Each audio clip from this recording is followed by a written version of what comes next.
जय हिंद। आप सभी का हमारे चैनल पर स्वागत है। आज के इस वीडियो में हम आप सभी को वैद्युत क्षेत्र से संबंधित न्यूमेरिकल्स जो है करवाएंगे। वैद्युत क्षेत्र से संबंधित मतलब वैद्युत क्षेत्र के फार्मूले पर आधारित जो है आंकिक प्रश्न करवाए जाएंगे। वैद्युत क्षेत्र के जितने भी टाइप के फार्मूले होते हैं सब पे एक एक दो दो क्वेश्चन करवाए जाएंगे। तो बिना टाइम दिए वीडियो को शुरू करते हैं। जो बच्चा चैनल पर नया है वो हमारे चैनल को लाइक से सब्सक्राइब कर ले। इस चैनल पर आप लोगों को 12th की फिजिक्स जो है वो फ्री में इसका कोर्स जो है कंप्लीटेड करवाया जाएगा विद न्यूमेरिकल्स एंड थ्योरी। ठीक है, तो बिना टाइम वेस्ट किए वीडियो को शुरू करते हैं। सबसे पहले हम यहाँ पे फार्मूले देखेंगे और कितने टाइप के फार्मूले हैं वो देख करके इसका नोटेशन देखेंगे। सारी चीजें समझने के बाद हम क्वेश्चन यहाँ पे करवाएंगे। ठीक है,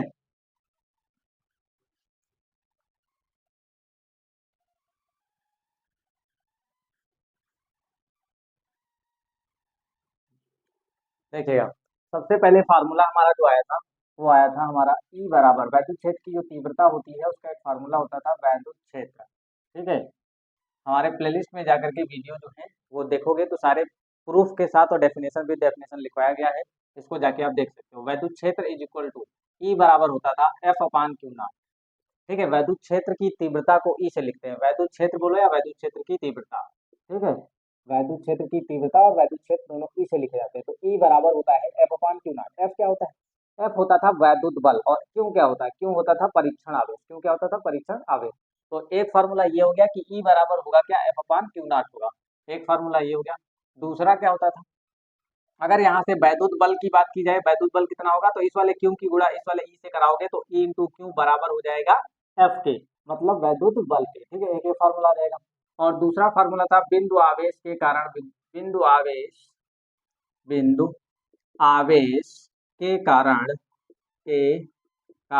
वैद्युत क्षेत्र। एक फार्मूला आया था बिंदु आवेश के कारण वैद्युत क्षेत्र। तो वहां भी ई बराबर आया था बिंदु आवेश के कारण। फार्मूला आया था 1/4 pi epsilon naught into Q upon R square.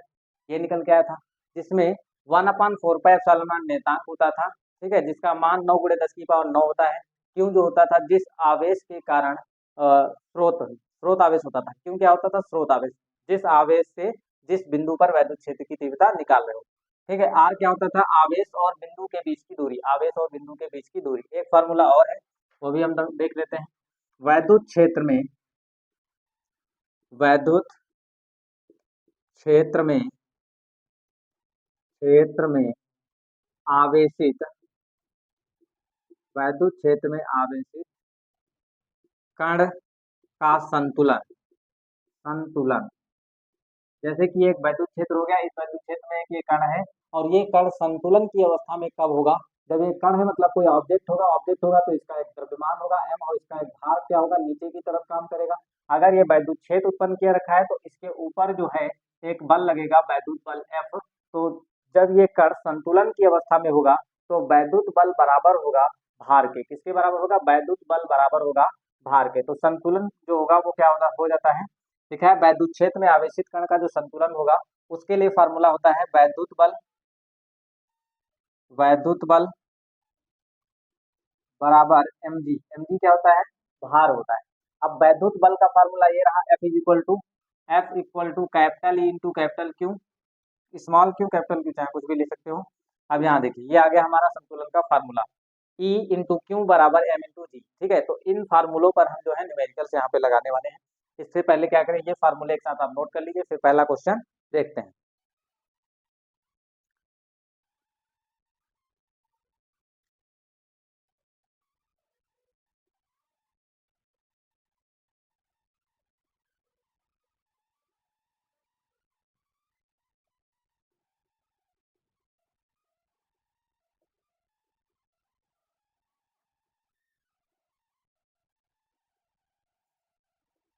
देखिएगा, पहला क्वेश्चन हम यहाँ पढ़ते हैं और फिर क्वेश्चन को सॉल्व करते हैं। ठीक है, जितना अच्छे से आप क्वेश्चन को समझेंगे उतना ही आपको अच्छे से क्वेश्चन समझ में आ जाएगा। सबसे पहले आप जो है क्वेश्चन को यहाँ पे समझिएगा, क्वेश्चन कह रहा है। पहला क्वेश्चन हम यहाँ पे रीड करते हैं। लिखा हुआ है हीलियम के नाभिक के कारण। हीलियम का नाभिक जानते हो क्या होता है? हीलियम नाभिक ये होता है H इंटू ई को हीलियम बोलते हैं, 2He4 बोला जाता है। ये हीलियम नाभिक को ही अल्फा कण कहा जाता है। क्या कहा जाता है? अल्फा कण। क्या बोलते हैं? अल्फा कण कहते हैं। हीलियम के नाभिक को अल्फा कण कहा जाता है। हीलियम के नाभिक को क्या बोला जाता है? अल्फा कण। जिसमें प्रोटॉनों की संख्या 2 होती है और अणुभार संख्या जो होती है, द्रव्यमान संख्या 4 होती है। द्रव्यमान संख्या कितनी होती है? 4। तो इसी हीलियम के कण, जो हीलियम का कण होता है अर्थात इसका जो नाभिक होता है यही अल्फा कण होता है, इसी को अल्फा कण बोलते हैं। आगे देखिए क्या लिखा हुआ है, लिखा हुआ है हीलियम के नाभिक के कारण उससे 1 एंगस्ट्रॉम की दूरी पर वैद्युत क्षेत्र की तीव्रता, क्या बोला गया है, इस हीलियम के कण से, इस हीलियम के कण से 1 एंगस्ट्रॉम की दूरी पर वैद्युत क्षेत्र की तीव्रता की गणना कीजिए, वैद्युत क्षेत्र की तीव्रता की गणना कीजिए। ध्यान दीजिएगा, अब मैं इसको मिटाता हूँ, क्या देखिएगा कैसे क्या बता रहा है। अब अगर हम कहें कि ये हीलियम कण हो गया, ये क्या है, हीलियम का कण है, इस कण से कितनी दूरी पर, 1 एंगस्ट्रॉम की दूरी पर, कितनी दूरी दी है, 1 एंगस्ट्रॉम की दूरी पर वैद्युत क्षेत्र की तीव्रता की गणना करना है। अब यहाँ देखिएगा वैद्युत क्षेत्र की तीव्रता की गणना करना है बिंदु आवेश के कारण, अभी फार्मूला पढ़े थे, ये है बिंदु आवेश, ठीक है, ये बिंदु आवेश हो गया, इस बिंदु आवेश से इतनी दूरी पर स्थित बिंदु पर वैद्युत क्षेत्र की तीव्रता निकालनी। तो यहाँ पे हम फार्मूला में क्या लिखेंगे, दिया क्या है, क्वेश्चन नंबर 1 है, दिया है, क्या दिया है, अल्फा कण पर या हीलियम नाभिक पर प्रोटॉन, हीलियम नाभिक पर आवेश, हीलियम नाभिक पर आवेश, हीलियम नाभिक पर आवेश जो होगा क्यों, वो बराबर होगा 2 इंटू ई के, ठीक है, 2 यहाँ पे 2 प्रोटॉन है मतलब 2 इंटू ई के बराबर होगा, तो यहाँ पे 2 हो गया, इंटू ई की मान होता है 1.6 गुणे 10 की पावर माइनस का 19 कूलम, ये हो गया हमारा क्यू का मान। और दूरी कितनी दी है, आर का मान दिया है एंगस्ट्रॉम में, आर बराबर कितना, 1 एंगस्ट्रॉम। अब 1 एंगस्ट्रॉम जो है आप लोगों को नहीं आता है तो लिख लीजिए, कोई बहुत बड़ी बला नहीं है। 1 एंगस्ट्रॉम का जो मान होता है 10 की पावर माइनस 10 मीटर होता है। अगर कोई पूछे 1 एंगस्ट्रॉम का मान मीटर में, देखिएगा 1 एंगस्ट्रॉम जो होता है वो 1 गुणे 10 की पावर माइनस 10 मीटर होता है। क्या होता है, 10 की पावर माइनस 10 मीटर। यहाँ पे 1 एंगस्ट्रॉम बराबर होता है 10 की पावर माइनस 10 मीटर, कितना हो गया। अब आगे समझिएगा फार्मूला, ई बराबर, चूंकि ई बराबर होता है 1/4 पाई एप्सिलॉन नॉट, हमको ज्ञात भी करना है, ई बराबर क्वेश्चन मार्क है, एक मिनट इसको हम थोड़ा नीचे लिख देते हैं। ई बराबर हमको क्या निकालना है, ई तो हमको निकालना है, ई बराबर क्वेश्चन मार्क हो गया। अब फार्मूला हमको पता होता है ई बराबर 1/4 pi epsilon naught into Q upon R square, इसकी एक वैल्यू होती है, अभी बताए थे 9 गुणे 10 की पावर 9, 9 गुणे 10 की पावर 9, क्यों क्या है, ये रहा बिंदु आवेश, इस पर आवेश कितना है, अभी बताए थे, इस पर आवेश है 2 गुणे 1.6 गुणे 10 की पावर माइनस 19, मतलब 3.2, कितना हो जाएगा, 16 दूना 32 होता है, एक अंक बाद पॉइंट लगाओगे, 3.2 गुणे 10 की पावर माइनस का 19 हो जाएगा कि नहीं हो जाएगा, 3.2 गुणे 10 की पावर माइनस 19। अब नीचे क्या हो जाएगा, आर का स्क्वायर, आर का स्क्वायर मतलब 10 की पावर माइनस 10 का स्क्वायर, 10 की पावर माइनस 10 का स्क्वायर, ठीक है। अब यहाँ समझिएगा, ये ऐसे हल कर सकते हो, 9 गुणे 3.2 बाद में गुणा करा लेंगे, यहाँ पे देखिए 10 की पावर 9 प्लस के हैं और 10 की पावर माइनस 19 ये माइनस के हैं, और ये देखिए माइनस 10 की गुणा जब 2 से कराओगे तो 10 दूनी 20 हो जाएगा, और जब ये माइनस का 20 ऊपर लाओगे तो ये प्लस का 20 हो जाएगा। इतनी बात समझ में आई। अब यहाँ समझिएगा, अब घाते हमको क्या करना है, जोड़ और घटा लेना है। देखिए ये माइनस का 19 है, प्लस का 20 है, जोड़ोगे तो क्या हो जाएगा, प्लस का 1 बचेगा। तो 9 गुणे 10 की पावर माइनस 2 गुणे 10 की पावर 9, इसमें कोई छेड़खानी नहीं करना है। इतने वाले को देखिए, आधार समान है तो घाते क्या हो जाएगी, आधार समान है तो घाते जोड़ेंगी। माइनस का 19 है, प्लस का 20 है, तो प्लस का 1 बचेगा, जो ज्यादा होता है उसी का साइन आता है। अब क्या कर लीजिए, घाते जोड़ लीजिए, इसकी गुणा भी करा दिए, 9 दूनी 18 के 8 हो गया, एक हासिल हो गया, 9 त्रिक 27 एक 28, ठीक है, एक अंक बाद पॉइंट, तो 28.8 गुणे 10 की पावर 10, ठीक है। ये क्या आ गया, वैद्युत क्षेत्र है। वैद्युत क्षेत्र का मात्रक क्या होता है, न्यूटन पर कूलाम, मात्रक होता है न्यूटन पर कूलाम, ठीक है। तो ये इसका आंसर है, देख लेते हैं। हाँ, इसको अगर 11 लिखना चाहो तो ये वाला पॉइंट आप इधर कर सकते हो, उसमें 11 में आंसर आ, ये वाला पॉइंट जब यहाँ बढ़ा के लिखोगे तो वहाँ हो जाएगा बाबू 11, 10 की पावर 11 न्यूटन पर कूलाम, ये इसका आंसर हो गया, इसको आप नोट कर लीजिए, ठीक है। 2.88 गुणे 10 की पावर 11 न्यूटन पर कूलाम, ठीक है। इस क्वेश्चन से आपको कुछ सीखने को मिला। अगर कोई भी ऐसे तत्व दिया हो, जैसे यहाँ पे हीलियम दे दिया, ऐसे लोहा दे सकता है, लोहे के लिए Fe कितना होता है वो आपको आना चाहिए, शायद 56 होता है, ठीक है। ऐसे गोल्ड के लिए जेड का मान कितना हो जाएगा, मतलब प्रोटॉनों की संख्या कितनी आएगी, 79 होता है। इस टाइप से आपको अगर कोई भी कण दे दे, कोई भी मतलब तत्व दे दे, तो उस पर आपको सबसे पहले प्रोटॉनों की संख्या पता होना चाहिए। अगर प्रोटॉनों की संख्या पता हो गई तो जितने प्रोटॉनों की संख्या होती है वही क्या होता है, आवेश होता है, ठीक है। आवेश होता है, बस उसको क्या करोगे, जैसे यहाँ पे 2 प्रोटॉन है तो 2 की ई से गुणा करा दोगे, प्रोटॉनों की संख्या निकल के, सॉरी आवेश की संख्या निकल के आ जाएगी। ठीक है, आप यहाँ पे जैसे प्रोटॉनों की संख्या 2 है, आप ई से गुणा करा दीजिए, यहाँ पे आवेश की संख्या निकल के आ जाएगी, आवेश पता चल जाएगा। ठीक है, तो इसको नोट करिए, फिर अगला क्वेश्चन देखते हैं। क्वेश्चन नंबर 2,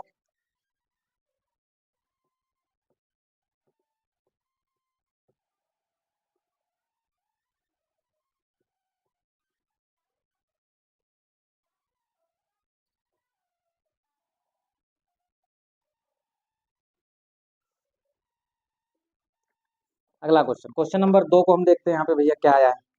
क्वेश्चन नंबर 2 है, लिखा है स्वर्ण नाभिक। देखो दूसरा क्वेश्चन आ गया, आप सोने का नाभिक दिया है, कह रहे हैं स्वर्ण नाभिक और ब्रैकेट में लिखा हुआ है जेड बराबर 79 की त्रिज्या 6.6 गुणे 10⁻⁻15 मीटर है। ठीक है, यदि नाभिक पर धनावेश समान रूप से वितरित हो तो उस इस आवेश के कारण नाभिक की सतह पर स्थित किसी बिंदु पर वैद्युत क्षेत्र की तीव्रता ज्ञात कीजिए। जैसे अब मान लेते हैं कि अब थोड़ा यहाँ पे बना देते हैं, ये है हमारा नाभिक, सोने का नाभिक है, ये एक बिंदु है, बिंदु की त्रिज्या मतलब इस मतलब लोहा है, सोने का नाभिक मतलब क्या हुआ, गोल्ड, गोल्ड का जो नाभिक है इसकी जो रेडियस दी हुई है त्रिज्या, मतलब इस बिंदु से यहाँ तक के जो दूरी है वो हमको दी हुई है, कितनी है, 6.6 गुणे 10⁻⁻15, 6.6 गुणे 10⁻⁻15 मीटर। ठीक है, इतना दिया हुआ है। फिर बोल रहे हैं कि इस नाभिक के पृष्ठ पर, इस नाभिक के पृष्ठ पर स्थित किसी इस नाभिक के पृष्ठ पर स्थित, फिर आगे देख लेते हैं, यदि नाभिक पर धनावेश समान रूप से वितरित हो तो इस आवेश के कारण, ठीक है, इस नाभिक पर समान रूप से क्या वितरित है, प्लस आवेश जो है इस पर वितरित है। ठीक है, ऐसे, ठीक है, समान रूप से वितरित है, समान रूप से वितरित हो तो इस आवेश के कारण नाभिक की सतह पर स्थित किसी बिंदु पर वैद्युत क्षेत्र की तीव्रता ज्ञात कीजिए। ठीक है, मतलब कहने का मतलब है कोई जो नाभिक होता है इसका संपूर्ण धनावेश जो होता है उसके केंद्र पर निहित होता है। क्या होता है, उसके केंद्र में निहित होता है। अब यहाँ पे हम पृष्ठ पे बना दिए, इसको पृष्ठ को हटा देते हैं। वैसे कह रहे हैं समान रूप से इस पर वितरित हो, एक समान रूप से धनावेश वितरित हो, इस टाइप से होगा। ठीक है, और संपूर्ण इस नाभिक का जो धनावेश होता है, इस नाभिक का जो धनावेश होगा इसके केंद्र में निहित होगा। अब इस केंद्र से हमको कह रहे हैं इस पृष्ठ पर कोई एक बिंदु लीजिए और इस बिंदु पर वैद्युत क्षेत्र की तीव्रता ज्ञात कीजिए। तो अगर इस बिंदु से मतलब यहाँ से यहाँ पर वैद्युत क्षेत्र की तीव्रता को ज्ञात करना है तो फिर हमको क्या पता होना चाहिए, यहाँ से यहाँ तक की दूरी पता होना चाहिए और इसका आवेश पता होना चाहिए कि इस बिंदु, जिस बिंदु के कारण हम आवेश निकाल रहे हैं, जिस बिंदु के आवेश के कारण हम जिस बिंदु पर वैद्युत क्षेत्र की तीव्रता निकाल रहे हैं उस बिंदु का आवेश क्या है। ठीक है, तो आवेश निकालने के लिए आपको जेड पता होना चाहिए। तो सोने के नाभिक के लिए जेड का मान कितना होता है, सोने के नाभिक के लिए जेड का मान 79 होता है। ठीक है, तो स्वर्ण नाभिक में प्रोटॉनों की संख्या, क्वेश्चन नंबर 2 है, हम लिख देते हैं, स्वर्ण नाभिक में, स्वर्ण नाभिक में प्रोटॉनों की संख्या, प्रोटॉनों की संख्या, स्वर्ण नाभिक में प्रोटॉनों की जो संख्या होगी n बराबर होगा 79, कितना है 79, और n अगर पता है तो आप क्यों निकाल सकते हो, इसलिए आवेश क्यों बराबर n इंटू ई हो जाएगा। n का मान कितना है 7 इंटू 9 इंटू ई कितना होता है 1.6 गुणे 10⁻⁻19, इसकी गुणा करा दोगे जेड का मान, सॉरी क्यों आवेश का मान निकल के आ जाएगा। ठीक है, ये आवेश का मान आ गया। अब जब आवेश का मान हमको पता चल गया है तो हमको क्या निकालना है, वैद्युत क्षेत्र की तीव्रता ई का मान निकालना है। तो ई का मान एकल बिंदु आवेश के कारण वैद्युत क्षेत्र का फॉर्मूला लगा दीजिए, आर का मान दिया हुआ है, आर बराबर कितना है 6.6 गुणे 10⁻⁻15 मीटर, कितना है 10⁻⁻15 मीटर। तो इसलिए ई बराबर कितना हो जाएगा 1/4 pi epsilon naught into Q upon R का स्क्वायर। इतनी बात समझ में आई, क्यू अपान आर का स्क्वायर। अब देखिए यहाँ पे इसका एक मान दिया है 9 गुणे 10⁻9 इंटू क्यू का मान कितना है ये रहा। ठीक है, क्यू का मान है 79 गुणे 1.6 गुणे 10⁻⁻19 और नीचे आर, आर का स्क्वायर, आर कितना है, आर का मान है ये है आर का स्क्वायर, तो 6.6 गुणे 10 की पावर -15 का स्क्वायर, ये है आर का मान।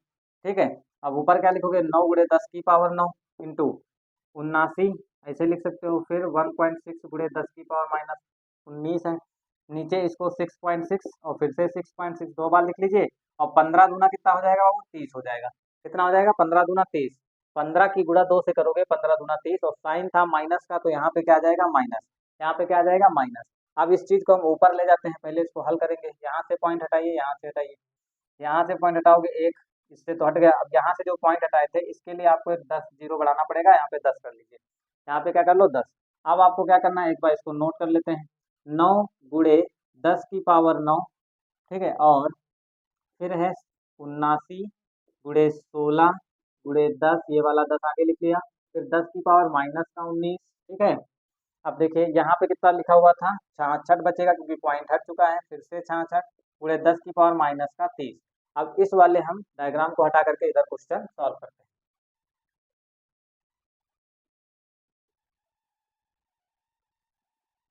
चलिए देखिएगा, क्वेश्चन नंबर यहाँ पे क्या है। अब हम इसको सॉल्व करते हैं, पहले हम इसको काट भी लेते हैं, दो 3 से कट जाएगा ये। 3 तुरका 9, 3 दूनी 6, 3 दूनी 6, ठीक है। अब 2 से ये कट जाएगा, 2 एक दो, 2 एक दो, 2 अट्ठी 16, 11 आ गया, ठीक है। अब देखिएगा 3 से ये कट जाएगा, 3 दूनी 6, 3 दूनी 6, ठीक है। अब 2 से ये वाला कट जाएगा, 2 एक दो, 2 एक दो, और 2 चक्कू 8, कितना हो गया, 2 चक्कू 8। अब जो बचा हुआ है उसको लिख लेते हैं। इधर भैया 79 बचा हुआ है और 4, तो यहाँ पे कितना बचा, 79 गुणे 4 गुणे 10, 79 गुणे 4 गुणे 10, ठीक है। 79 गुणे 4 गुणे 10 बचा हुआ है, और 10 की पावर, अब एक 10 की पावर जो 9 है, अब एक चीज ध्यान दीजिए, चलो ठीक है ऐसे लिख देते हैं। 10 की पावर 9, ये वाला 10 की पावर 9, और ये वाला 10 की पावर -19, इसको आप इधर लिख लीजिए, 10 की पावर -19 बटे में कौन बचा हुआ है, बटे में बचा 11 × 11, तो 11 × 11 ये बटे में बचा हुआ है, इसको लिख लीजिए। और 10 की पावर- का जो 30 है, इस ये छूट रहा है, इसको भी उठा के यहाँ पे लिख लीजिए। अब क्या करना है, अब इन सब को क्या करेंगे, हम ऊपर ले जाएंगे। पहली बात, 11 से मल्टीप्लाई कर सकते हैं, 11 से और कोई कटने वाली चीज तो है नहीं जो कटेगा, ठीक है। तो हम 11 ग्रेम 121 हो जाएगा, ठीक है, यहाँ पे कर लीजिए। अब इसकी मल्टीप्लाई करा देते हैं 4 से, 4 में 36 के 6 हो जाएगा, 3 हासिल हो गया, 4 से 28 और 3 कितना हो जाएगा, 31, ठीक है। तो 31 हो गया, मतलब 316 आ गया। अब इसको यहाँ पे पावर 1 है, इसमें जोड़ दीजिए, तो 10 की पावर 10 हो जाएगा। और ये 10 की पावर-19 है, और ये 30 जब ऊपर जाएगा तो कितना हो जाएगा, +का 30। बात समझ में आई कि नहीं, ये वाला 30 जब ऊपर जाएगा तो +का 30 हो गया। और नीचे कितना लिखा हुआ है, 11 ग्राम 121 होता है, कितना होता है, 11 मल्टीप्लाई 11 करोगे तो 121 आएगा, ठीक है। अब अगला देखिएगा यहाँ पे, अब हम घाते पहले समाप्त कर लेते हैं, इनको समाप्त कर देते हैं, फिनिश करते हैं। फिर इसके बाद इसको मल्टीप्लाई कर देंगे, आंसर आ जाएगा 316 बटे 121 गुणे, अब यहाँ पे देखिए -19 है, और यहाँ पे +के 30 और +के 10, तो +के 30 और +के 10 कितना हो जाएगा, 40 हो जाएगा। तो यहाँ हो गया 40, ठीक है, ये हो गया 40। अब आगे कितना लिखा है, 10 की पावर-19, इतना हो गया। अब कुछ नहीं करना, अब इसको काट देना है बस। 121 से हम भाग कर देते हैं 316 को, 316 121, वन टाइम लगा देते हैं, वन टाइम। अगर दो बार लगाओगे तो कितना हो जाएगा, 2 एक 2, 2 दूनी 4, 2 एक 2 बार भी लग जाएगा, तो 2 एक 2 हो गया, 2 दूनी 4 हो गया, 2 एक 2, 242, ठीक है। 6 में से 2 गया 4, और यहाँ कितना बचा 1, तो यहाँ 1 है, 1 में से 4 जाएगा नहीं, तो 11 में से 4 गया तो तुम्हारा कितना हो जाएगा, 7, 7 4 11, 74 आ गया, कितना आ गया, 74। तो यहाँ पे अब पॉइंट लगा दीजिए, यहाँ जीरो बढ़ा दीजिए, 740 हो गया। आप कितनी बार लग जाएगा, अगर हम यहाँ पे 6 से करें, 6 कन 6, 6 दूनी 12 का 2 एक हाथ, 6 कन 6 7, ठीक है, 6 दूनी 12, ठीक, 6 बार लग जाएगा। तो 6 एकन 6 हो गया, और 6 दूनी 12 का 2 एक हासिल, और 6 कन 6 7, 726, कितना है, 726।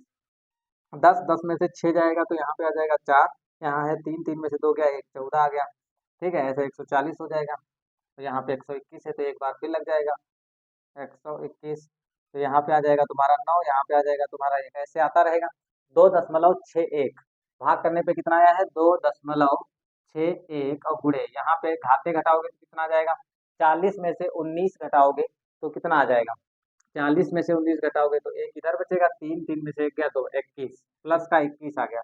तो 2.61 गुणे 10 की पावर 21 ये क्या आया हुआ है, तुम्हारा वैद्युत क्षेत्र की तीव्रता आई हुई है। ठीक है, कितना आया है, 2.6 गुणे 10 की पावर 21, 2.6 गुणे 10 की पावर 21, यही तुम्हारा आंसर आया है, न्यूटन पर कूलाम।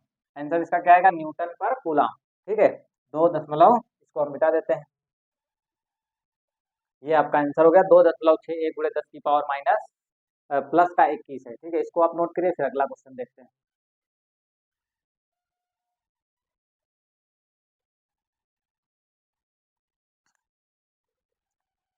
चलिए अगला क्वेश्चन, हम क्वेश्चन नंबर 3 देखते हैं, कौन सा क्वेश्चन आने वाला है।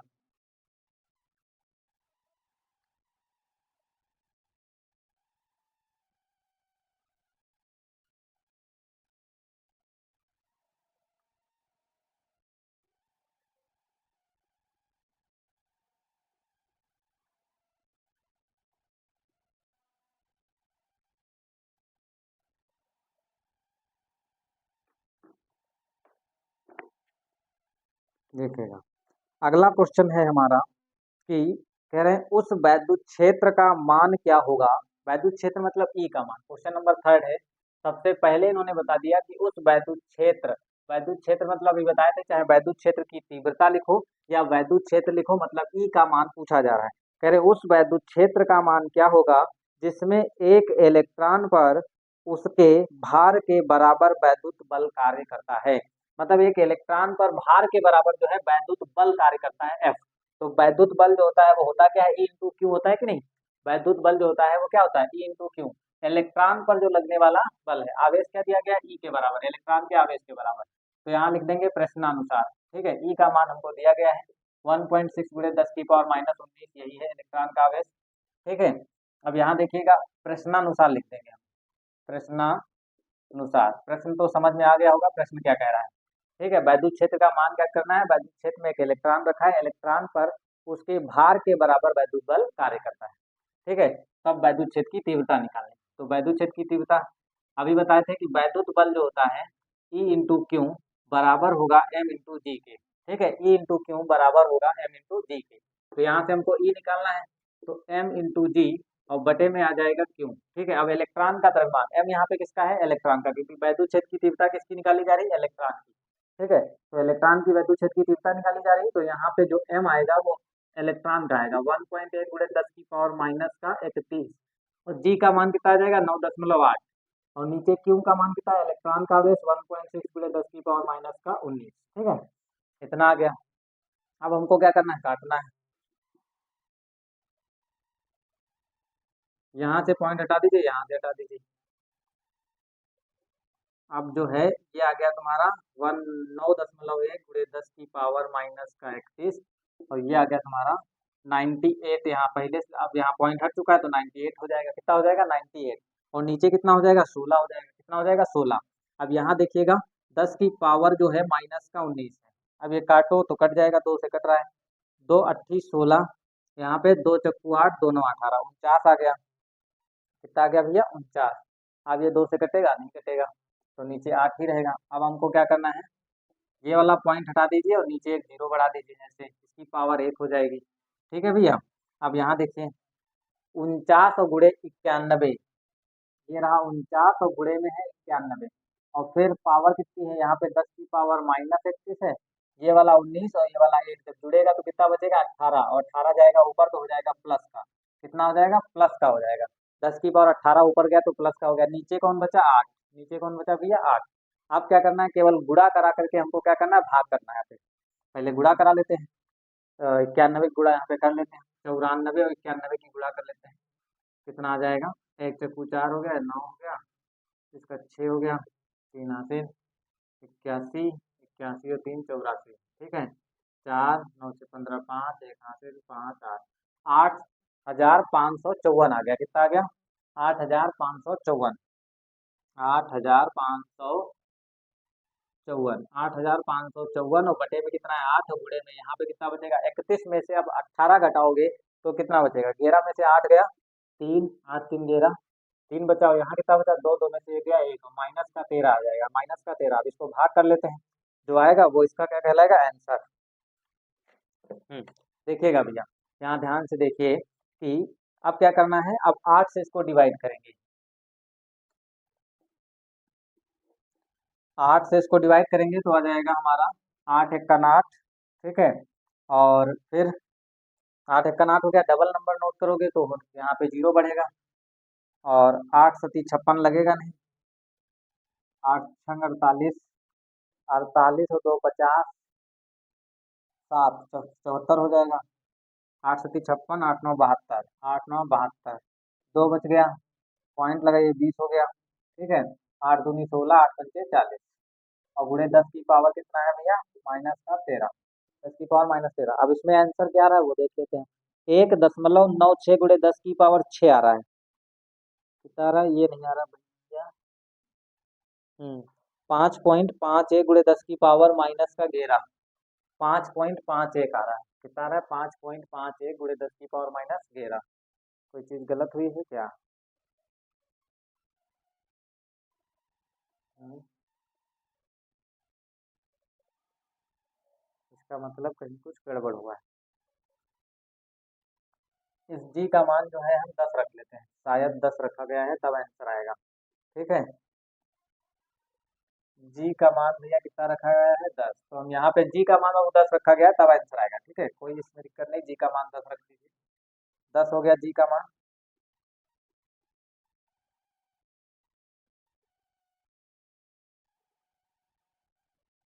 नहीं नहीं नहीं, गड़बड़ कर रहे हैं कुछ,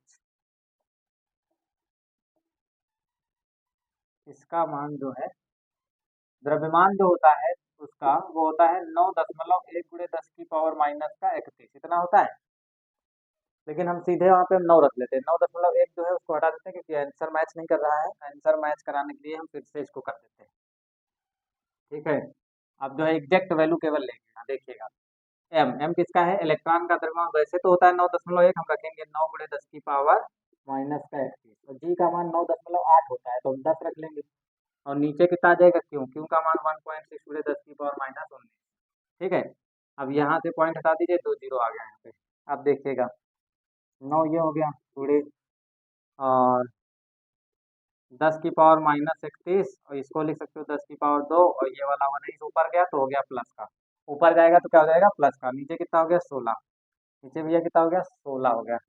अब तुमको क्या करना है देखिए, इसको आप क्या कर सकते हो, 90 बना सकते हो, इस जो 10 लिखा है इसको 90 लिख लीजिए, और बटे में क्या कर लो 16 गुणे, इधर क्या हो जाएगा 10 की पावर माइनस 31, और यहाँ बचेगा कितना, अब यहाँ पे जब एक बचेगा तो इसको लिख सकते हो, अब देखो इसका एक 10 इसके साथ जुड़ गया है, ठीक है, तो यहाँ बचेगा केवल एक, तो हम लिख देते हैं 10 की पावर एक बचा है, और गुणे 10 की पावर 19, ठीक है। अब देखो 16 पंचे 80, 16 पंचे 80 लगेगा, ठीक है, 16 पंचे 80 पॉइंट लगाओगे तो 10 बचेगा, तो 100 हो जाएगा, फिर हो जाएगा 16 पंचे 80, 100 जगह 96 लगेगा ही नहीं, तो 16 पंचे 80 हो गया, 10 बचा, और फिर पॉइंट लगाओगे 100 हो जाएगा, तो यहाँ पे हो जाएगा 16 का 96 हो जाएगा, ठीक है। और फिर 4 बचेगा, 4 हो जाएगा तो 16 चक्कू 40 हो जाएगा, 16 48, 16 दूना 32, इतना आ जाएगा, पूरे 10 की पावर यहाँ पे कितना है 19 से 20 हो जाएगा, 10 की पावर माइनस का ये 31 है, और 10 की पावर ये प्लस का 20 है, ठीक है। 31 में से 20 घटा दीजिए, 5.62 गुणे 10 की पावर 31 में से 20 घटाओगे तो कितना आ जाएगा, यहाँ पे आ जाएगा तुम्हारा 10 की पावर एक ये हो गया, और 3 में से 2 गया एक, 11, तो यही आंसर आ रहा था, 5.56 आ रहा था, तो ये आ गया तुम्हारा 5.62 गुणे 10 की पावर माइनस 13 न्यूटन पर कूलम, ये आंसर आ रहा है, इसको आप नोट करिए, फिर अगला क्वेश्चन देखते हैं, क्वेश्चन नंबर 4।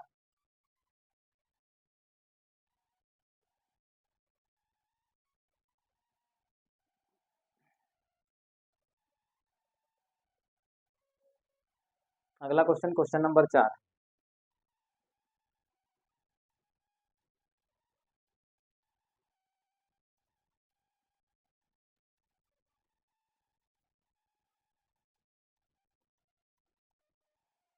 देखिएगा क्वेश्चन नंबर 4 क्या बोल रहा है, इसको देख लेते हैं, क्वेश्चन नंबर 4, ठीक है। क्वेश्चन नंबर 4 भी इसी टाइप का और इसी फार्मूले पर है, बस थोड़ा सा अलग है, इसको देखिएगा क्वेश्चन नंबर 4 क्या है, पहले हम क्वेश्चन को अच्छे से रीड करते हैं ताकि तुम्हारे समझ में आए, क्वेश्चन जब अच्छे से समझ जाओगे तो आंसर अपने आप आएगा, ठीक है। लिखा हुआ एक बिंदु दो क्षैतिज व आवेशित प्लेटों के बीच, तो सबसे पहले हम क्या करेंगे, दो क्षैतिज व आवेशित प्लेटें हैं। अब बस ये नहीं पता है कि आवेशित प्लेटें जो हैं के बीच उत्पन्न वैद्युत क्षेत्र में संतुलित अवस्था में रखा है। दो आवेशित प्लेटें हैं और वैद्युत क्षेत्र की बात आ गई तो वैद्युत क्षेत्र के लिए एक प्लस होना चाहिए, एक माइनस होना चाहिए। ये बात आप ध्यान रखोगे बिल्कुल। एक प्लस ले लीजिए और एक माइनस ले लीजिए, तभी वैद्युत क्षेत्र उत्पन्न हो सकता है, अन्यथा वैद्युत क्षेत्र उत्पन्न नहीं होगा। मतलब वैद्युत क्षेत्र की दिशा इधर है, प्लस से माइनस की तरफ वैद्युत क्षेत्र की दिशा है। प्लस से माइनस की तरफ वैद्युत क्षेत्र की दिशा है। प्लस से माइनस की तरफ वैद्युत क्षेत्र की दिशा है। प्लस से माइनस की तरफ वैद्युत क्षेत्र की दिशा है। कह रहे हैं एक बिंदु दो क्षैतिज व आवेशित प्लेटों के बीच उत्पन्न वैद्युत क्षेत्र में संतुलन की अवस्था में लटकती है एक बूंद है, जो अगर बिंदु नहीं है बूंद है, लटकती है। ठीक है, बूंद का द्रव्यमान दिया है, तो मान लेते हैं संतुलन की अवस्था में ये एक बूंद है जो लटक रही है। ठीक है, और जब लटकेगी तो इस पर भार नीचे की तरफ काम करेगा, mg। ठीक है, mg क्या है, नीचे की तरफ काम करेगा। और फिर कह रहे हैं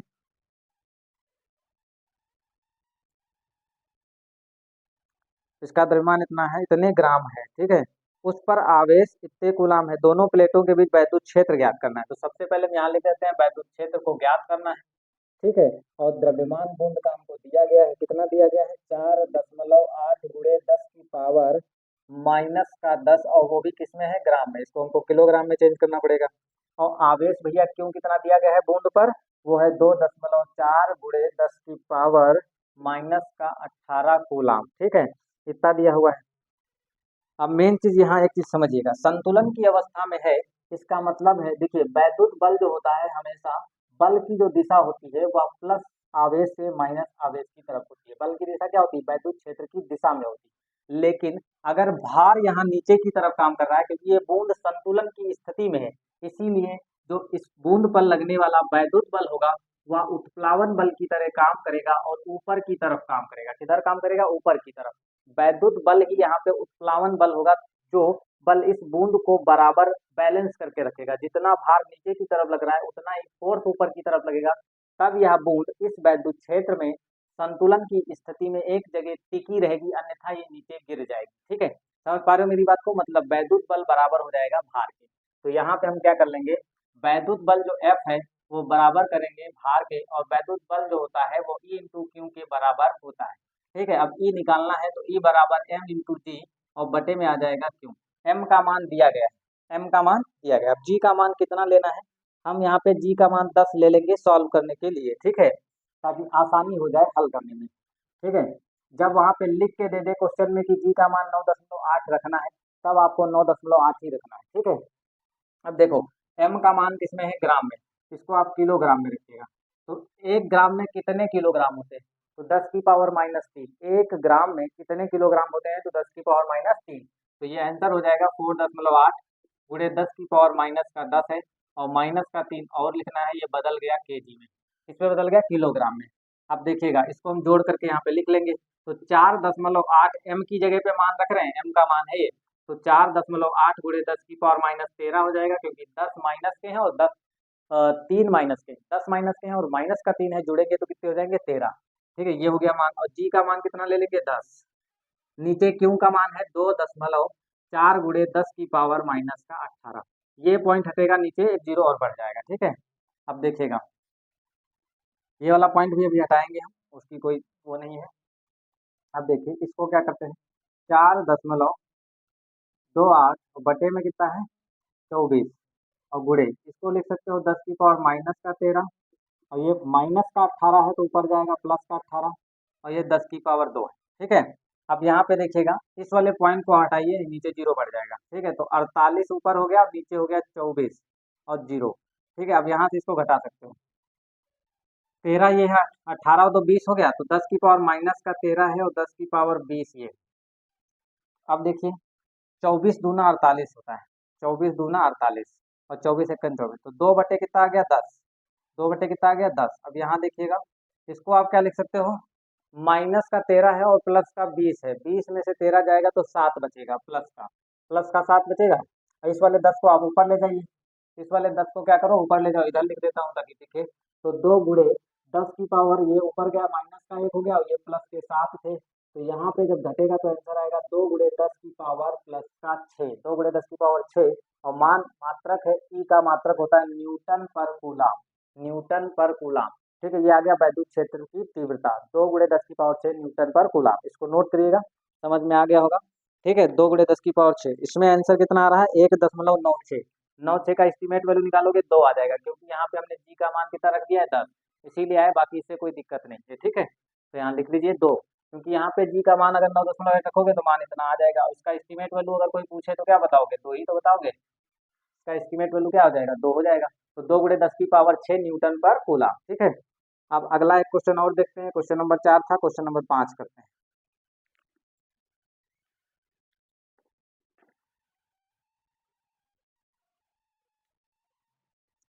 देखिए भैया, क्वेश्चन नंबर 5,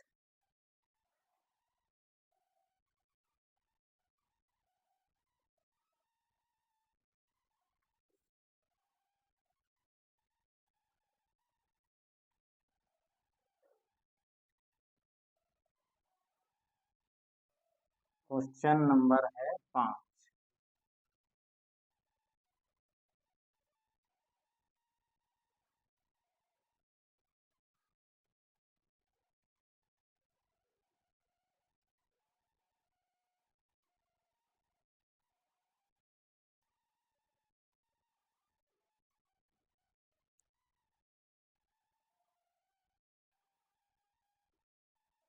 क्वेश्चन नंबर 5 को देखते हैं भैया। क्वेश्चन नंबर 5 क्या है?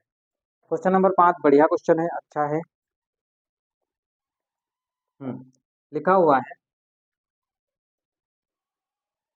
क्वेश्चन नंबर 5 है, भुजा भुजा ए वाले वर्ग के चारों शीर्षों पर ए बी सी डी पर एक समान आवेश क्यों रखा गया। एक हम क्या बना लेते हैं, भुजा ए वाला वर्ग बना लेते हैं। ये हो गया भुजा ए वाला एक वर्ग। ठीक है, जिसका ए ये हो गया, बी ये हो गया, सी ये हो गया, डी ये हो गया। इस पर एक समान आवेश क्यों रखा है, सब पर एक समान आवेश क्यों रखा हुआ है, सब पर एक समान आवेश क्यों रखा हुआ है। ठीक है, एक समान आवेश क्यों रखा है, बिंदु डी पर रखे आवेश पर लगने वाला बल ज्ञात कीजिए। कह रहे हैं बिंदु ए पर, बिंदु डी पर रखे, बिंदु डी पर रखे आवेश पर लगने वाला बल ज्ञात करना। इसकी भुजा ए है, ये भी भुजा ए है, ये भी भुजा ए है, ये भी भुजा ए है। ठीक है, मतलब इस डी पर जो आवेश क्यों रखा है, इस क्यू पर बल टोटल कितना लगेगा वो बता रहे हैं। तो इस क्यू पर कौन कौन बल लगाएगा, इस क्यू पर ये वाला क्यू बल लगाएगा, ये वाला क्यू भी बल लगाएगा, ये वाला क्यू भी बल लगाएगा। तो ध्यान दीजिएगा, ये भी प्लस का है और ये भी प्लस का है। प्लस बिंदु, ये प्लस का है, इस प्लस आवेश पर ये वाला प्लस आवेश जब बल लगाएगा तो वह मिलाने वाली रेखा के अंदेश अर्थात इस आवेश से दूर होगा। आवेश की जो बल की जो दिशा होगी, इस आवेश से दूर, इस आवेश से दूर होगी इस पर लगने वाले बल की दिशा। इस आवेश से इस पर लगने वाला जो बल है उसकी जो दिशा होगी वह इस आवेश से दूर होगी। ठीक है, या फिर मिलाने वाली रेखा के अंदेश, इस आवेश से इसको, इस आवेश से इसको मिलाने वाली रेखा के अंदेश मतलब इस टाइप ऐसे होगा। ये बल किसके कारण लगा है, सी के कारण, तो ये हो जाएगा एफ सी, कितना हो जाएगा एफ सी। ठीक है, अब ए भी जो है इस पर बल लगाएगा, क्या करेगा, ए जो है वो इस पर बल लगाएगा। तो जब ए इस पर बल लगाएगा तो वो इसकी दिशा मिलाने वाली ऐसी हो जाएगी, तो मिलाने वाली रेखा की दिशा में ही बल की दिशा होती है। ठीक है, प्लस आवेश के कारण किसी बिंदु पर, प्लस आवेश के कारण, प्लस आवेश के कारण किसी बिंदु पर लगने वाले बल की जो दिशा होती है वह मिलाने वाली रेखा की दिशा में होती है। ठीक है, तो ये हो गई। अब इन दोनों का अगर परिणामी पूछा जाए तो इसके बीच से होके जाएगा कुछ ऐसे। ठीक है, ये इन दोनों का परिणामी है तो एफ और आर लिख देते हैं, रिजल्टेंट है इन दोनों का। ठीक है, अब ध्यान दीजिएगा, इनका और इनका परिणामी ये है, मतलब एफ आर जो है वो बराबर है F A plus F C के। ठीक है, तो लेकिन अब ये वाला आवेश भी तो इस पर बल लगाएगा, तो इस पर जब ये वाला आवेश बल लगाएगा तो उसकी दिशा भी क्या होगी, इस रेखा को मिलाने वाली दिशा में। मतलब ये रेखा ऐसे, इस आवेश से जब इसको मिलाओगे तो वो रेखा बिल्कुल ऐसे अनुदिश आएगी, मतलब इसी की दिशा पर होगी इसका आवेश। इस पर लगने वाला जो बल है, इस आवेश पर लगने वाला, इस बिंदु डी पर लगने वाला जो फोर्स है इस आवेश के द्वारा, उसकी भी दिशा क्या होगी, एफ आर की दिशा में होगी। मतलब एफ बी जो होगा वो भी क्या होगी, बी आर की दिशा में होगी। बात समझ में आई। तो सबसे पहला काम हमारा है एफ सी निकालना और एफ ए निकालना, उसके बाद इन दोनों का रिजल्टेंट निकालना, मतलब परिणामी एफ आर निकालना। जब एफ आर निकल आएगा तो जो हमारा एफ बी आएगा, एफ बी में एफ आर जोड़ेंगे, वो होगा हमारा बिंदु डी पर नेट आवेश। क्या होगा? वो होगा हमारा बिंदु डी पर नेट आवेश। बात समझ में आई? तो सबसे पहला काम कर लेते हैं यहाँ पे। हाँ, बिंदु ए के कारण डी पर लगने वाला बल, बिंदु ए के कारण बिंदु ए के कारण डी पर लगने वाला बल, लगने वाला बल जो होगा वो क्या हो जाएगा? F A. डी पर लग रहा है और लग किसके कारण रहा है? ए के कारण। तो एफ ए पर, एफ फोर्स लग रहा है और किसके कारण? ए के कारण। ठीक है, एफ ए, तो वो हो जाएगा 1/4 पाई एप्सिलॉन नॉट, या फिर एक काम कर लीजिए, इसको एफ ए न, चलो एफ ए लिख लो, ए के कारण इस पर लगने वाला बल और इस पर लगने वाला बल। होता क्या है? एफ ए का इसके कारण इस पर लगने वाला बल 1/4 पाई क्यू वन क्यू टू बटे आर स्क्वायर। क्यू वन क्या है? वो भी क्यू है। क्यू टू क्या है? यहाँ पर भी क्यू है। तो क्यू वन और क्यू टू दोनों सेम रहेंगे, और आर का स्क्वायर मतलब इसके और इसके बीच की जो दूरी है वो ए है, तो यहाँ पे हो जाएगा ए स्क्वायर। लेकिन इसके कारण इस पर जो बल लगा है उसकी दिशा क्या है? तो ए से डी की ओर लिखोगे। क्या लिखोगे? ए से डी की ओर, डी की ओर। ठीक है, ए से डी की ओर हो जाएगा। अब देखिए, इसको तुमको मान रखने की कोई जरूरत नहीं, क्योंकि ये अभी सब कटेंगे। यहाँ हो जाएगा फिर Q1 और Q1 क्या हो जाएगा? क्यू और क्यू क्या हो जाएगा? क्यू स्क्वायर, नीचे क्या हो जाएगा? ए स्क्वायर। ये हो गया हमारा समीकरण 1। ठीक है, अब हमको क्या निकालना है? सी के कारण, क्या है? सी के कारण डी पर आवेश। बिंदु सी के कारण, यहाँ पे लिखेंगे बिंदु सी के कारण, सी के कारण डी पर आवेश, डी पर आवेश। बिंदु सी के कारण डी पर जो आवेश होगा, सॉरी, बिंदु सी के कारण डी पर लगने वाला बल। ठीक है, डी पर लगने वाला बल, तो ये क्या हो जाएगा? एफ सफिक्स में सी हो जाएगा। एफ सफिक्स में सी बराबर होगा 1/4 pi epsilon naught into Q one की जगह पे क्या आ जाएगा? ये वाला आवेश क्यू, और क्यू टू की जगह पे ये वाला आवेश क्यू, तो दोनों सेम है तो क्यू इंटू क्यू लिखोगे। और फिर होता है आर का स्क्वायर। आर क्या है? इस आवेश और इस आवेश के बीच की दूरी, मतलब ए स्क्वायर। अब मेन काम क्या है? दिशा को दिखाना।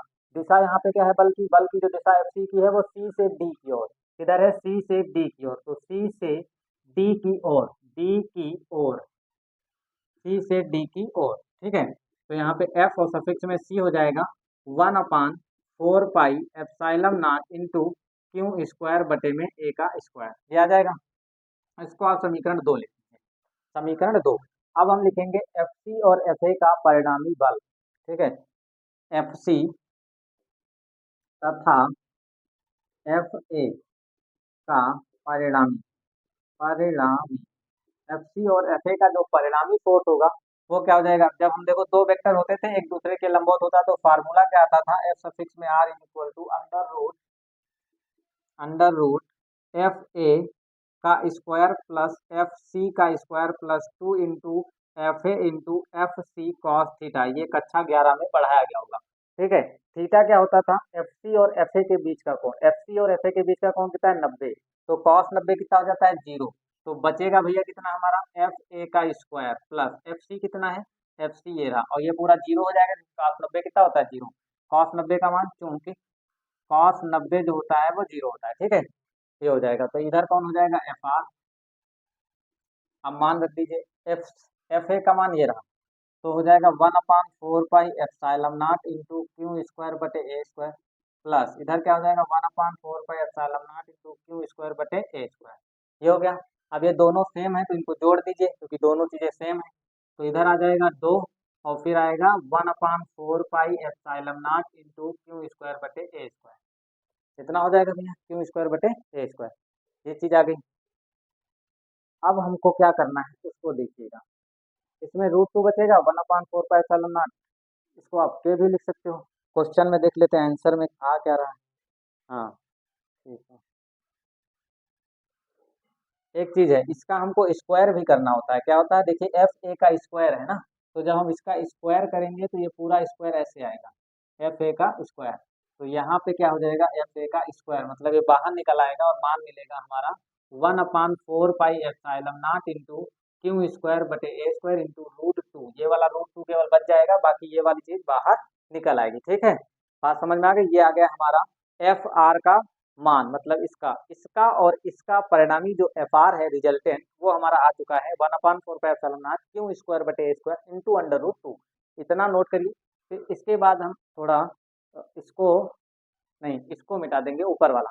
फिर हम क्या करेंगे, एफ बी का मान लिखेंगे। ठीक है, या फिर एक काम करते हैं, इधर हम एफ बी का मान लिख लेते हैं।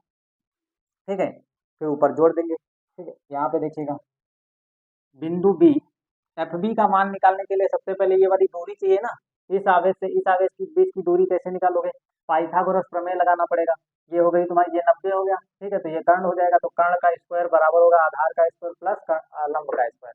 ठीक है, तो ए स्क्वायर मतलब ये वाला फार्मूला लगाओगे, कर्ण का स्क्वायर बराबर लंब का स्क्वायर प्लस आधार का स्क्वायर होगा। कर्ण हमारा कितना है, कर्ण का स्क्वायर, कर्ण हमारे पास ये है बी डी, और ये ए स्क्वायर हो जाएगा, ये भी ए स्क्वायर हो जाएगा, जुड़ करके 2a स्क्वायर हो जाएगा, रूट निकालोगे वर्गमूल तो हो जाएगा हमारा a√2। तो मान कितना भैया, इसके जो बीच की दूरी है वो निकल के आ जाएगी a√2। ठीक है, पाइथागोरस प्रमेय को लगा करके आप चेक कर सकते हैं। ठीक है, अब यहाँ समझिएगा, बिंदु बी के कारण डी पर लगने वाला बल, तो यहाँ पे लिख लेंगे हम बिंदु बी के कारण डी पर लगने वाला बल। ठीक है, बिंदु बी के कारण डी पर लगने वाला बल, बिंदु बी के कारण डी पर लगने वाला बल। ठीक है, बिंदु बी के कारण डी पर लगने वाला जो फोर्स होगा वो क्या हो जाएगा, बिंदु बी के कारण डी पर लगने वाला बल, तो इस पर जो लगने वाला बल होगा वो एफ बी होगा। एफ बी बराबर कितना हो जाएगा, 1/4πε0 इंटू क्यू, Q1 की जगह पे क्यू लिखा जाएगा और Q2 की जगह पे क्यू लिखा जाएगा, तो हो जाएगा क्यू स्क्वायर बटे में इसके बीच की दूरी, इसके बीच की जो दूरी होगी वो क्या हो जाएगी, इसका स्क्वायर होता है ना, तो 2a स्क्वायर हो जाएगा। कितना हो जाएगा, 2 और फिर a स्क्वायर, और दिशा कितनी होगी, बी से डी की ओर। यहाँ पे क्या हो जाएगा, बी से डी की ओर, दिशा भैया क्या हो जाएगी, बी से डी की ओर, बी से डी की ओर। ठीक है, इतना आप नोट करिए। इसके बाद हम लिखेंगे बिंदु डी पर परिणामी बल, क्योंकि एफ बी और एफ आर दोनों की दिशा सेम है, एफ बी और एफ आर दोनों की दिशा क्या है, एक तरफ है, तो ये दोनों बिंदु परिणामी बल जो होगा बिंदु डी पर, वो दोनों क्या हो जाएंगे, जुड़ जाएंगे। ठीक है, इतना नोट करिए, फिर आगे हम समझ।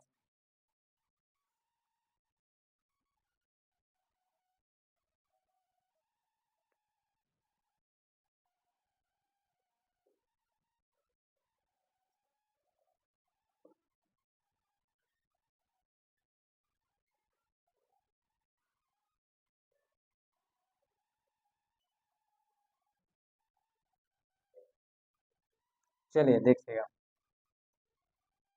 अब इसके बाद हम थोड़ा इसको मिटा देंगे, इतनी चीज को। अब हम लिखेंगे बिंदु डी पर परिणामी बल, बिंदु डी पर परिणामी बल, बिंदु डी पर परिणामी बल जो होगा वो एफ, लिख लीजिए एफ है, वो एफ बराबर कितना होगा, F R plus F B के, क्योंकि इस पर जो नेट फोर्स लगेगा, जो नेट होगा वो एफ बी और एफ आर के योग के बराबर होगा। तो एफ आर का मान देखो ये आया है, ये मान कितना है, 1/4πε0 इंटू आया हुआ है क्यू स्क्वायर बटे में आया है ए स्क्वायर, और अंडर रूट गुणे में लिखा है 2, और फिर प्लस ये वाला एफ बी का मान कितना है, 1/4πε0 इंटू क्यू स्क्वायर है और बटे में है 2a स्क्वायर, कितना है, 2a स्क्वायर। अब ध्यान से देखिएगा, 1/4πε0 क्यू स्क्वायर, ए स्क्वायर कॉमन है तो हम कॉमन ले लेंगे भैया, कितना, 1/4πε0 इंटू क्यू स्क्वायर, और ए स्क्वायर कॉमन हो गया, इधर कौन बचा, इधर बचा √2, और इधर कौन बचा, 1/2, कितना बचा, 1/2, ये हो गया। अब इसकी नेट बल की जो दिशा आई है वो क्या रही है, बी से डी की ओर, तो यहाँ पे दिशा क्या लिख देंगे, दिशा लिख देंगे हमारी, दिशा है हमारी बी से डी की ओर, बी से डी की ओर। ये आपका फाइनल आंसर हो गया, बिंदु डी पर लगने वाला फोर्स, यही आपका आंसर है, बिंदु डी पर लगने वाला नेट परिणामी बल। ठीक है, बिंदु डी पर लगने वाला नेट परिणामी बल, ये आपका आंसर है, बिंदु डी पर लगने वाला नेट परिणामी बल, यही आपका क्या है, आंसर है। ठीक है, ये आपका आंसर है। तो इतना आप नोट करिए, फिर इसके आगे समझते हैं।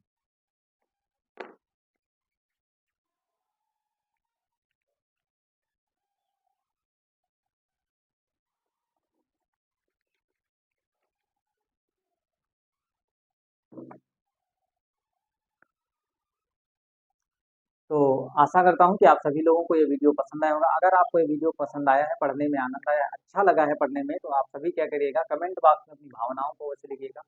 अगर आप इसी तरीके के और भी वीडियो चाहते हैं, तो चैनल को सब्सक्राइब ले और लाइक और शेयर कर लीजिए। अपने दोस्तों तक ज़्यादा से ज़्यादा शेयर कर दिया करें, और अपनी भावनाओं को कमेंट बॉक्स में अवश्य लिखा करें, क्योंकि जब आप कमेंट करोगे तब हमारी जो है वीडियो बनाने की और भी मोटिवेशन मतलब हमको मिलता है कि और अच्छे-अच्छे वीडियो जो है हम आप लोगों तक पहुँचाएँ।